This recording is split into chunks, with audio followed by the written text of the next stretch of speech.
Nous sommes environ 2 siècles avant Jésus-Christ dans la province de Shaanxi qui est souvent considérée comme le berceau de la Chine. Le chef-lieu de cette province est Xi'an. Le premier empereur de Chine, Qin Shi Huangdi, qui a fondé la dynastie des Qin, avait un côté terrifiant, sanguinaire même. Il aurait fait tuer près de 700 000 hommes lors de sa quête de l'immortalité. C'est pourtant lui qui unifiait la Chine, bien sûr par la force, et qui, ne voulant pas être seul après sa mort, fit sculpter toute son armée en terre cuite et la fit ensevelir avec lui. Soldats, chevaux, chars. En 1974, des paysans trouvèrent la cavité contenant cette armée en creusant un puits. On peut aujourd'hui admirer seulement une fraction de cette armée.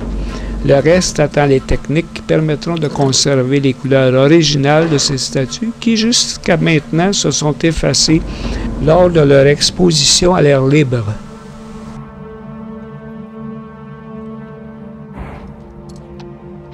Ces soldats, un peu plus grands que grandeur nature, sont tous différents par leur physionomie, leurs vêtements, la position des bras.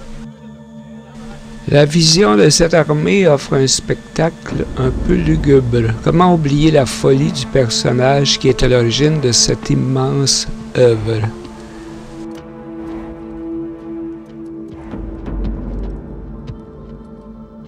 Ce char d'époque ne manque pas d'originalité. Le parapluie sert à protéger les passagers des flèches ennemies.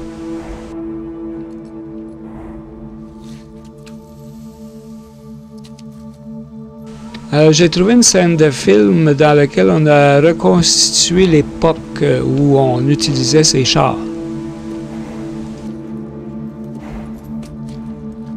Exposition d'une tête d'une statue qui a conservé une partie de ses couleurs originales. Regard d'un homme qui a vécu il y a 2000 ans.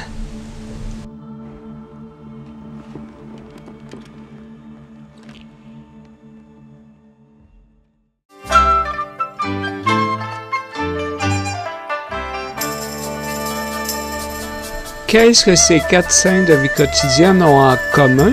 C'est ce que vous saurez bientôt.